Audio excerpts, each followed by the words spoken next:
শ্রীকৃষ্ণ রাধে রাধে। সবাই কেমন আছে? আশা করি সবাই খুব ভালো আছে। আজকের পুরো ভিডিওটার সঙ্গে থাকো, তোমাদের সঙ্গে একটু গল্প করব, আমার বিয়ের গল্প। আমি মায়ের কাছে যাচ্ছি আজকের পুজো দিতে। কোন মায়ের কাছে যাচ্ছি, কিসের জন্য পুজো দিতে যাচ্ছি, সব কথাগুলোই এই ভিডিওর মধ্যে বলবো। তো পুরো ভিডিওটার সঙ্গে থাকো।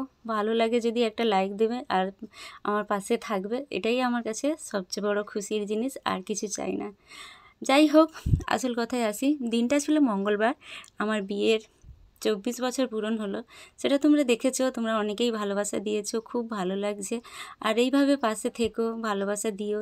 যেটা আমি কখনো আশা করিনি সেটা তোমরাও পূরণ করে দিয়েছো। তার চেয়ে এটা হচ্ছে মানে কি বলবো, সবচেয়ে বড় জিনিস, সবচেয়ে বড় পাওনা আমার কাছে এই বছরটা সব কিছুর জন্য সুন্দরভাবে চলছে। মোটামুটি দুঃখ কষ্ট হাসি ঠাট্টা সব কিছুর মধ্যেই চলছে। আমার কৃষ্ণকালী মাকে ধন্যবাদ দিতে চাই, আমার গোপুসোনাকে ধন্যবাদ দিতে চাই। ভগবানকে কখনো ধন্যবাদ দেওয়া যায় না, আর দিতে নেই, সেটা আমি জানি। তো আমার বুকের মধ্যে যতটুকু গেঁথে রাখবো ততটুকুই আমি ভালো থাকবো। এই বলতে বলতে আমার ট্রেনটা চলে আসলো, তো এই ট্রেনটাই আমি যাব মায়ের কাছে। তো পুরো ভিডিওটা থাকলে অবশ্যই দেখতে পাবে। আগে থেকে বললে তোমাদের হয়তো ভিডিওটা দেখতে ভালো লাগবে না। আমি তো খুব সুন্দরভাবে গুছিয়ে সাজিয়ে ভিডিও করতে পারি না, ভালো করে এডিটও করতে পারি না। যতটুকু পারি ততটুকু ভাবি যে তোমাদের কাছে ভালো করে দেখানোর, আর ভালো করে সাজিয়ে কথা বলা, সুন্দর করে সেজে, মানে কথাটা যেন সুন্দর হয়, তোমাদের শুনতে ভালো লাগে, সেটুকুও হয়নি। কেননা আমি তো অনেক জায়গায় মানুষ হয়েছি, তার জন্যে কখনো আমার বাপের বাড়ির কথা মুখে চলে আসে, কখনো আমার নিজের বাড়ির কথা মুখে চলে আসে। ওই জন্যে কিছু কিছু কথার মধ্যে ভুলভাল হয়ে যায়। তোমরা কেউ কিছু মনে করো না। আর তোমরা এত ভালোবাসা দেবে আমি কখনো ভাবিনি। আমি অনেক অনেক খুশিতে আছি, খুব ভালো আছি। সবই তোমাদের ইচ্ছায়, সবই গোপুসোনার ইচ্ছায়, আর সবই কৃষ্ণকালী মায়ের ইচ্ছায়। যাই হোক, বলতে বলতে ট্রেনে উঠে গেলাম। ট্রেন আসলো, ট্রেনে উঠে গেলাম, সেটাও দেখলে। আর ট্রেনটা পুরো ফাঁকা, যেহেতু আমার লাস্ট স্টপেজ। এই ট্রেনে বেশি ভিড় হয় না, আর ফাঁকাই থাকে পুরোটা। সত্যি কথা কি বললো তো, এই যে নিজেকে দেখো না, আমি নিজে তখন দেখি না, নিজেকে প্রচুর হাসি পাই, লজ্জা লাগে যে কী ধরনের। আর এইখানে ভিডিওটা করেছিলাম কেন জানো তো, মানে গাছগুলো এত সবুজ সবুজ হয়েছে, আর তার মধ্যে কৃষ্ণচূড়ার ফুলগুলা যেন কি মানে মনটা যেন ছুঁয়ে গেল, চারিদিকে শুধু লাল আর লাল। তো ট্রেনটা স্লো হয়ে গেছিলো যেহেতু কারেন্ট চলে গেছিলো, আর লাইনও জাম ছিল, ওই জন্য স্লো হয়ে গেছিলো। তারপরে আবার ট্রেনটাকে ছাড়লো। আর এই দেখো, গাছের ফুলগুলো এত সুন্দর লাগছে, আমি পুরোপুরি দেখাতে পারলাম না তোমাদেরকে। তো প্রচুর প্রচুর পরিমাণে ফুল হয়েছিল, দেখতেও ভালো লাগছে। আর এইখানে দেখো পদ্ম ফুল হয়েছে, আর পদ্ম তো দেখা মানে আলাদা একটা অনুভূতি। এই পদ্ম ফুল দেখলে না আমার তারকেশ্বরে যাওয়ার কথা মনে পড়ে। আমরা যখন বাড়ি ফিরছি তারকেশ্বর থেকে, তখন কিছু দিদিরা পদ্ম ফুল তুলছিল। আমি যখন তাকিয়েছিলাম তাদের দিকে, আমাকে বলল, বোন তুমি কি নেবে? আমি বলি হ্যাঁ, দিলে কেন নেব না, আর অবশ্যই নেব। ফুল এমন একটা জিনিস, কখনো কাউকে না বলতে নেই। সেইখানে আমাকে 4টা পদ্ম ফুল তুলে দিয়েছিল। আমার এত ভালো লাগছিল সেদিনের কথা, এখন পদ্ম ফুল দেখলে আমি মনে পড়ে যায়, আমি ভুলতেও পারিনি। আর প্রতি বছর তো আমার তারকেশ্বর যাওয়া হয়। এই বছর জানি না বাবা আমাকে টানবে কি না। তো 16 বছর কমপ্লিট হয়ে যাবে, মানে 15 বছর কমপ্লিট হয়ে যাবে আমি তারকেশ্বর যাচ্ছি। খুব ভালো লাগে। আমার ছেলেটা যখন ছোট ছিল তবে থেকেই আমি তারকেশ্বর যাচ্ছি, একদিনও বাদ যায়নি। শুধু সামনের বছরটা বাদ গেছিলো কিছু কারণে। সে কারণটা তোমরা আগের ভিডিওতে হয়তো দেখেছো, অনেক দিন আগে। সেসব কথা আর তুলতে চাই না। যাই হোক, যাওয়া হয়নি। বলতে বলতে আমরা পাঁশকুড়ায় ঢুকছি, আর পাঁশকুড়া থেকে আবার ট্রেন চেঞ্জ করব। আমার সঙ্গে না সবাই যেতে চায়, সবাই। আমি বেশিরভাগ ঠাকুর মন্দির যাই। অনেকেই হিংসা করে যে রোজ রোজ ঠাকুর মন্দিরে যায়। আরে ভগবানের কাছে যাব, রোজ রোজ যাবো নি, কী করবো? আমার যদি ভগবান আমাকে টানে, বা আমার মা যদি আমাকে টানে, তো কেন যাবো নি? তোমরাও বাড়িয়ে দেখো না, তোমাদেরও ভালো লাগবে। তোমরা যদি বলো সারাক্ষণ ঘরে বসে থাকবো, কে কী করছে, কে কী বলছে, ওইসব শুনবো, মনের ভিতরে হিংসা জন্মিয়ে রাখবে, এটা তুমি কখনো ঘর থেকে বেরোতে পারবে না। মনটাকে পুরো পরিষ্কার করে নাও, সবাইকে ভালোবাসতে শিখো, সবার পাশে থাকার চেষ্টা করো। পাশে থাকা বলতে কিছু কাজ করার জন্য নয়, সবাই যখন ভালো কথা বলবে সেই ভালো কথাগুলো শোনার চেষ্টা করো। নিজেকে একটু পরিবর্তন করার চেষ্টা করো। যারা বাড়িতে বসে থাকো একঘেয়ে, কোথাও বেরোতে চাও না, কিছু করতে চাও না, তোমাদের কাছেও টাকা পয়সা আছে আর আমার কাছেও টাকা পয়সা আছে, তোমরা হয়তো বললে বিশ্বাস করবে না, আমি যেতে এত মায়ের কাছে যাই না, আমি রাস্তায় বাড়িয়ে আমি সব কিছু করি, সব কিছু খাই, সব কিছুই করি, খরচা কি হয় না? হয়। তবু যেখান থেকে হোক মা আমাকে ম্যানেজ করে দেয়। এটাই আমি সবচেয়ে বড় পাওনা। আর আমার কর্তামশাইকে তো ধন্যবাদ দেওয়া উচিত। একটু রাগারাগি করে প্রথমটা, কেননা রোজ রোজ যদি আমি বাড়ি থেকে বেরিয়ে যাই, তাদের খাওয়া দাওয়ার অসুবিধা, তাদের একটা বাড়ির যদি একটা মহিলা না থাকে, মেয়ে যদি না থাকে, মানে বাড়ির গিন্নি যদি বলো আর মহিলা বলো আর যাই বলো, যদি না থাকে, তাহলে সে বাড়িটা কেমন থাকবে সারাদিন তোমরা বলো তো? তারপরেও আমি চলে যাই। হ্যাঁ, মা আমাকে এইটুকু শক্তি দিয়েছে, আমি যেখানে যাই করি না কেন, আমি বাড়ি ফিরে সব কাজ করি, সব কাজটাকে সুন্দরভাবে করার চেষ্টা করি, সব কিছুটাকে আবার সুন্দর করে গুছিয়ে নিই। কেননা আমি সারাদিন বাড়ি ছিলাম না, ছেলেরা থাকে, ছেলেরাও তো পরিষ্কার পরিচ্ছন্ন করতেই পারবে না, আর আমার তো মেয়ে নেই। তো মেয়ে থাকলে তো মা নেই মানে ঘরদোরগুলো একটু পরিষ্কার করে রাখতে হবে, ভালো করে রাখতে হবে, সেটা ভাবে। কিন্তু সেটাই যখন আমার ভাগ্যে নেই, তাহলে কে করবে বলো তো? ছেলেরা তবু অনেক করে দেয়, আমাকে অনেকটাই করে দেয়। বলতে বলতে চলে আসলাম যে গন্তব্যে পৌঁছাবো বলেছিলাম, সেই গন্তব্যে। খুব ভালো লাগে। আমি না এখানে মায়ের কাছে আসলে একটা মানে কি বলবো, আলাদা একটা অনুভূতি, আলাদা একটা মনের ভিতরে না, আমি সব কিছু ভুলে যাই। আমি যেখানে যাই সেটালেই ভাবি, পিছনে যেটা ছেড়ে যাই বা ঘরের কথা কিছুই মাথায় রাখি না, যে আমাকে এটুকু মাথায় রাখি যে বাড়ি ফিরতে হবে আমাকে, দিনের শেষে রাত্রের আগে আমাকে বাড়ি ফিরতে হবে, এইটুকু মাথায় রাখি। কিন্তু আমি বেরিয়ে যাই, সব জায়গায় যাই, তোমরা যারা আমাকে প্রথম থেকে দেখছো বা এখনও দেখছো, তারা তো অবশ্যই আমার ভিডিওগুলো দেখো। আমি রোজ রোজ কোথাও না কোথাও চলে যাই, কোথাও না কোথাও যাই। হ্যাঁ, যদি বলো তোমার বাড়ির কাজ কে করে যায়, আমি সব কিছু করে কমপ্লিট করে তবে যাই। কিছু কিছু কাজ বাকি রয়ে যায়, আমার ছেলেরা করে নেয়, ওর বাবা করে নেয়। তো এটা আমার কাছে সবচেয়ে বড় পাওনা। একটা মানুষ আছে বাড়িতে বসে থাকবে, কে কোথায় যাচ্ছে না যাচ্ছে সেই কথাগুলো আলোচনা করবে, কিন্তু নিজের কাজের বেলা বা নিজে যে একটু বেরোবে সেটা আর বলবে না। কেন বলো তো? সেটা যদি বলতে চায় তাহলে 1000টা কথা তাকে শুনতে হবে। তাকে টাকাটা খরচা করতে হবে, বাইরে বেরোনো মানেই তো টাকা খরচা করতে হবে, তার টাকাটা খরচা হয়ে যাবে। টাকা জমিয়ে রেখে কী হবে বলো তো? যখন তুমি থাকবে না পৃথিবীতে, তখন তোমার কাছে কি টাকা থাকবে? মানে তোমার সঙ্গে কি টাকাটা যাবে না। সবাইকে বলবো, যতদিন বেঁচে থাকবে নিজের মনটাকে পরিষ্কার করো আর নিজের ইচ্ছাগুলোকে পূরণ করার চেষ্টা করো। যে হ্যাঁ যাবো, অন্যদিন যাবো, হ্যাঁ যাবো, হ্যাঁ করবো, অন্যদিন করবো, এই কথাগুলোকে বলে বলে পিছনে ফেলিয়ে রেখো না। কেননা তোমাকে করতে হবে, তোমার আশাটা পূরণ করতে হবে।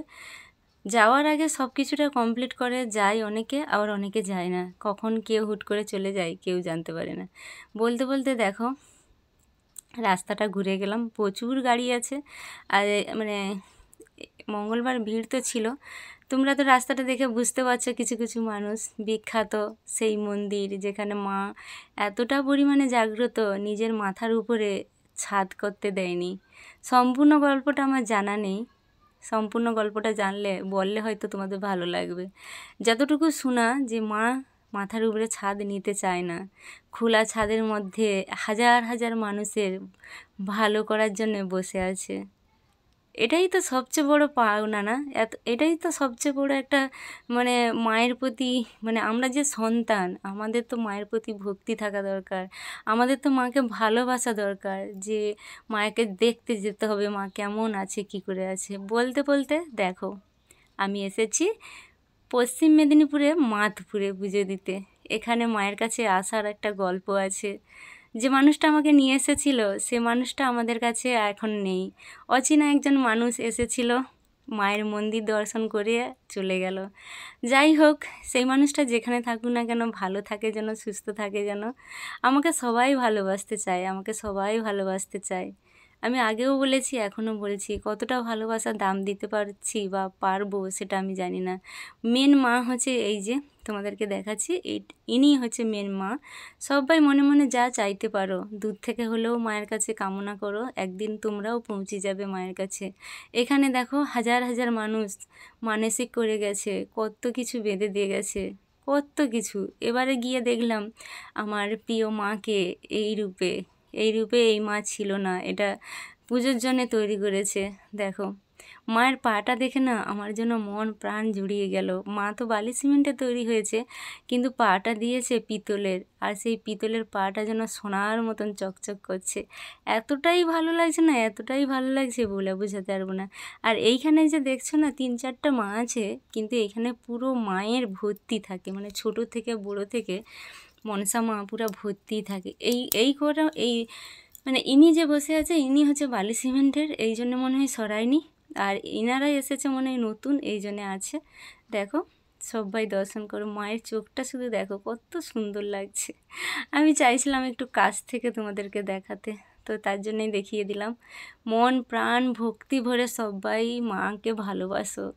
মা যদি লাখ লাখ মানুষের ভালো করার জন্যে মাথা ছাদ না নিয়ে বসে থাকে, তো সেখানে সন্তানদের তো ছুটে যাওয়া উচিত। যে যেখানে শুনবে সে তার তো যাওয়াটা অবশ্যই দরকার। এটা আমার একার জন্য নয়, এটা সবার জন্যে মা বসে আছে, যে যেতে পারে। এখন আমাদের ফোনের যুগ হয়েছে, ফোন খুললেই সব কিছু, রাস্তা কোথায়, কত দূর যেতে হবে, কোন জায়গায় পড়বে, সব কিছু দেখা যায়। তারপরেও কেন তোমরা পিছু টান রাখো, বেরিয়ে যাও মায়ের কাছে। তারপরে এটা বাইরে দেখো, মায়ের মন্দিরের বাইরে। তোমাদের তো ছাদটা দেখাইছি, ছাদটা নেই, মা ছাদ নিতে চায় না, মা খোলা ছাদেই থাকতে চায়, তোমাদেরকে বললাম। আর এইদিকে আছে দোকানদানি, এইটা ঢালাই রাস্তা করেছে, এখানে মানুষজন বিশ্রাম নেয়, বসে থাকে। অনেক দূর দূর থেকে মানুষ আছে, তো তারা বসে থাকে। প্রচুর গাড়ি এসেছে আজকে দেখলাম, মানে এই মঙ্গলবার দেখলাম অনেক কিছু নতুন নতুন হয়েছে তৈরি, অনেক মানুষজন এসেছে, প্রচুর ভিড়ভাড়টা। আর এইখানে দেখো এই যে প্রসাদ এইখান থেকে সব কিনতে হয়, কত মানে কয়েকটা মানে 100-200টার ওভার দোকানদানি আছে। যে যেখান থেকে ইচ্ছা কিনতে পারো, যে যেখান থেকে ইচ্ছা। তো আমরা এখান থেকে কিনেছিলাম, তার জন্যে ভাবলাম যে ঝুড়িটা যখন রাখতে যাচ্ছি, এখানে ঝুড়ি নিয়ে তুমি যার যা ইচ্ছা তুমি নিতে পারো। কেউ ঝুড়ি ভর্তি নিতে পারো, কেউ একটা জিনিস নিয়েও মাকে পুজো দিতে পারো। তোমার মনের ভক্তিটা দরকার, তোমার ভালোবাসাটা দরকার, তোমার ইচ্ছাটা থাকা দরকার, তবেই তো মা তোমাকে সাড়া দিবে না। শুধু গেলাম মায়ের কাছে পুজো দিলাম চলে আসলাম, দক্ষিণা দিলাম চলে আসলাম, এটা কখনো করো না। আমি যেখানেই যাই, আমি তো বহু জায়গায় গেছি মায়ের কাছে, বর্গভীমা গেছি, তারাপীঠে গেছি, আর দক্ষিণেশ্বরে গেছি, সেইভাবে পুজো দেওয়া হয়নি, কেননা দেরি হয়ে গেছিলো, চলে আসা আছে, তো যাওয়ার ইচ্ছা আছে। লাস্ট গেলাম তোমার বড় মার কাছে, সেম জিনিস। কিছু দাও আর না দাও, মনের বিশ্বাস আর ভক্তিটা রাখো, ভালোবাসো, মন প্রাণ দিয়ে ভালোবাসো, যে মা আমি তোমাকে ভালোবেসে থাকতে চাই। মায়ের কাছে কিছু চাও না, মানে চাইতে নেই, তুমি শুধু ভালোবেসে মাকে আদর করে ডাকো না, দেখবে মারা তো এমনিতেই একটু আদরে সব কিছু ভুলে যায়, যে সন্তানদের কী দিবে না দিবে খুঁজে পায়নি। এমনি নিজেদের মাদের হয় না, মেয়ে বলছে মনে সব কিছু নিয়ে ছেলেদের কাছ থেকে নিয়েও দিয়ে দিবে মেয়েদেরকে, যে না ছেলে যা হোক হোক কিন্তু মেয়েদেরকে ভালোবাসতে হবে। তেমনি সব মাদেরই গুণ আছে এটা। তা মার কাছে কেন চাইবো, মাকে ভালোবাসবো, মাকে দেখে আসবো, মায়ের কোথায় কী হচ্ছে সেটা দেখবো। শুধু কি চাওয়ার জন্যই ছুটে যাই বা কিছু করার জন্য ছুটে যাই না, আমি তো ভালোবেসে ছুটে যাই, আমার মাকে খুব ভালো লাগে। আর সবাই মনে মনে বলো জয় মা মনসা, মা যেন সবাইকে ভালো রাখে, সবাইকে। এইটুকু আমি সবাই যেখানে যাই না কেন আমি জানি না আমি নিজের জন্য কতটুকু চাইছি বা কতটুকু বলেছি। সবসময় এটাই ভেবে এসেছি যেন সবাই ভালো থাকে, সবাই যেন সুখে শান্তিতে থাকে। কারোর ঘরে কোনো সমস্যা, ঝগড়াঝাটি, অশান্তি এগুলো আমার একদমই ভালো লাগে না যেন হয়। ভালো লাগেনি বলে এই জন্য বলি যে না যেন কারোর ঘরে হয়। তো এখানে ফুল গাছ প্রচুর আছে। আমি একটা ফুল গাছ এনেছিলাম ওখান থেকে, খুব সুন্দর। তারপরে ওখান থেকে স্টেশনে চলে আসলাম বাড়ি ফেরার জন্যে, যেহেতু সারাদিন খাওয়া নেই সেভাবে। তো পুজো টুজো দেওয়ার পরে একটু নিরামিষ ভাত খেয়েছি ওইখানে হোটেলে। তারপরেও এতটা রাস্তা এসেছি তো মুখে চোখে অবস্থা নেই। আর আমার তো শরীর তোমরা তো জানো, আমি প্রচুর মনে আমার হিংসা, এই জন্য আমি রোগা। তার জন্য আমার শরীর দেখলে লোকে হাসবে। যাই হোক, আর এইবারে গিয়ে সত্যি কথা বলি রে, জানি না মা আমাকে কতটা আশীর্বাদ দিয়েছে আর কতটা। এইবারে অনেক দিদিভাইরা প্রচুর প্রচুর পরিমাণে মাথায় টিক দিয়েছে। এটাই ছিল হয়তো আমার আশীর্বাদ। দেখো এত পরিমাণে টিক পরিয়েছে, পুরো মাথাটাই লাল হয়ে গেছে আর ভর্তি হয়ে গেছে। যাই হোক, এটা একটা স্মৃতি হয়ে থেকে গেল মায়ের কাছে আসার। আর আমি বলেছিলাম না যে আমার সঙ্গে একজন বৌমা এসেছে, ওই যে ওরা দুজনে এসেছে। আমি যেখানে যাই সবাই বলে আমাদেরকে ডাকবি, আমাদেরকে ডাকবি, কিন্তু সবাইকে নিয়ে যাওয়াটা কি সম্ভব বলো?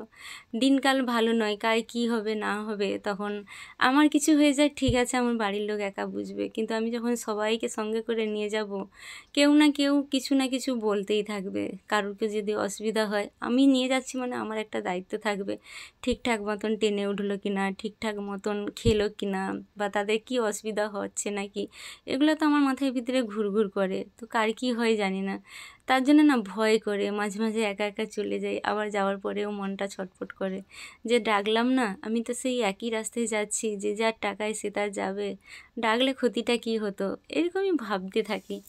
যাই হোক, ভিডিওটা অনেকটাই বড় হয়ে গেছে, কেউ কিছু মনে করো না। আর ভালো লাগলে অবশ্যই কমেন্টে জানিও। সবাই একবার হলেও বলবে জয় মা মনসা, মা যেন সবার মঙ্গল করে। আর এই মায়ের কাছে যারা যারা গেছো সেটা তো তোমরা অবশ্যই বুঝতে পারবে মায়ের কি মহিমা। আর এখানে সবচেয়ে একটা কী জিনিস জানো তো, এখানে ঠাকুরমশাই নেই। তোমাকে একাকে পুজো করতে হবে, একাকে সব কিছু করতে হবে। কোনো পুষ্পাঞ্জলি মানে অঞ্জলি টঞ্জলি কিছু হবে না, আমাদের ভাষায় বলে পুষ্পাঞ্জলি, তো অনেকে অনেক অঞ্জলি বলে। তো যাই হোক, অঞ্জলি এখানে হয় না, পুষ্পাঞ্জলিও হয় না, দুটো জিনিস একই, তবু বলে দিলাম। নিজের পুজো নিজে দেবে, নিজের মন মর্জি।